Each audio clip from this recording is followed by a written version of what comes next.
I have a rendezvous with death. We'll preserve the last best hope of man on earth, or we'll sentence them to take the last step into 1,000 years of darkness. No fear. No political correctness. No wokeism. You're listening to Underground USA.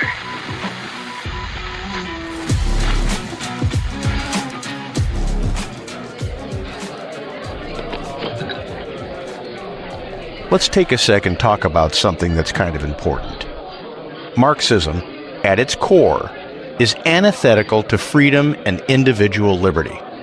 Born from the fevered mind of Karl Marx, it envisions a world where the state crushes personal initiative under the boot of collective control, redistributing wealth not through merit, but through coercive equality.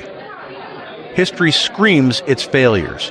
Millions dead in gulags, economies in ruins, and societies stripped of innovation. Yet this toxic ideology has wormed its way into the heart of the Democrat Party via the progressive movement, masquerading as reform, while eroding America's foundational principles of limited government and self-reliance. The infiltration began in the Wilson era, when progressivism served as Marxism's Trojan horse. Woodrow Wilson, the Democrat president from 1913 to 1921, openly praised socialism in his writings, viewing it as compatible with democracy while advocating for expansive government intervention. Progressives pushed for regulations that centralized power from the Federal Reserve to income taxes, framing them as social justice, but laying the groundwork for state dominance over private enterprise. The era's radicals, including socialists cooperating with Democrats, blurred the lines between reform and revolution, allowing Marxist ideas to seep into party platforms. Wilson's administration even cracked down on true socialists like Eugene Debs, not out of opposition to their ideology, but to consolidate power under a progressive facade. Fast forward to the 1960s, where Lyndon Johnson's Great Society amplified this subversion. LBJ, a Democrat icon, courtesy of Kennedy's assassination, unleashed a torrent of welfare reforms that critics rightly labeled as Marxist-inspired dependency machines. The war on poverty, Medicare, and Medicaid ballooned government spending, fostering a culture of entitlement that echoed Marx's call for wealth redistribution. Radical groups, like Students for a Democratic Society, radicalized further, embracing orthodox Marxism and stressing class struggle. This era's Marxist influence infiltrated Democrat policies, creating generational poverty traps and eroding family structures, hallmarks of communism's assault on individual liberty. By the Clinton era, the mask refined itself. Bill Clinton's third way politics blended neoliberalism with progressive rhetoric, but beneath it lurked Marxist undertones. Critics dubbed him a Marxist monster for foreign policies that echoed socialist gradualism, cooperating with unions and advancing regulations that stifled free markets. The Democratic Socialists of America, nothing but a thin veil for Marxism, gained traction, promoting democratic socialism as a palatable rebrand of class warfare. The Democrat Socialists of America's eclectic nature hides its roots in abolishing private ownership, a direct Marxist tenet, fooling voters into supporting incremental state control. The Obama years escalated this descent into Marxism's tyrannical grip.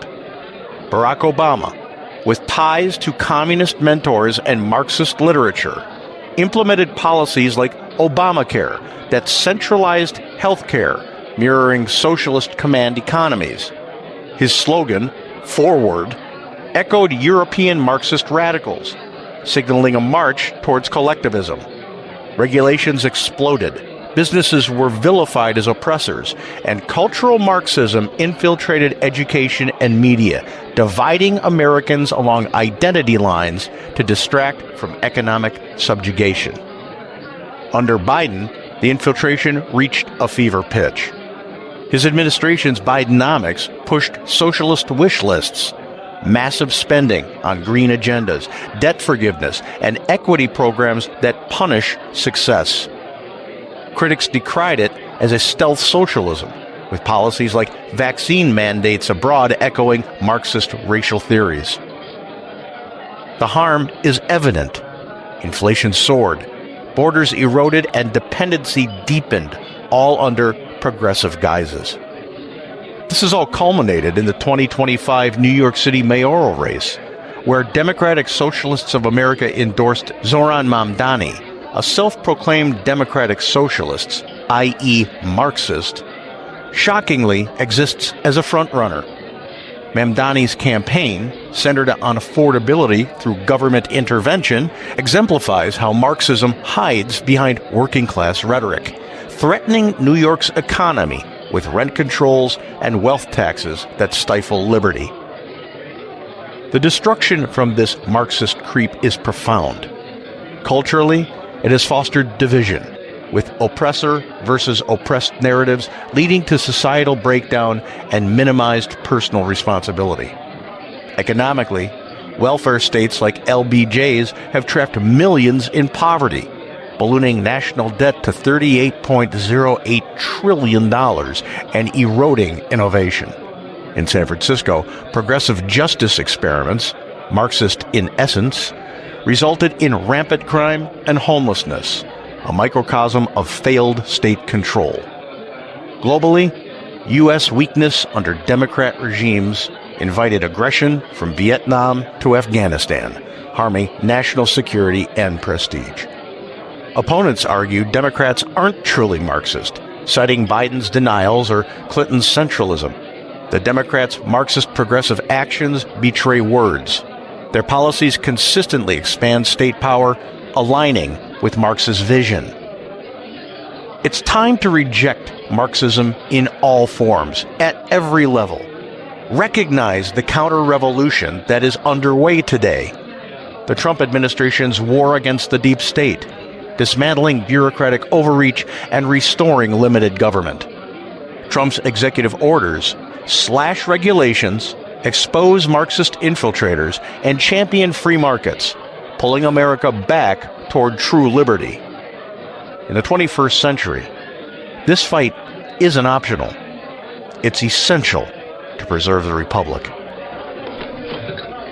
When we come back, our segment on America's Third Watch, broadcast nationally from our flagship station WGUL AM 860 and FM 93.7 in Tampa, Florida.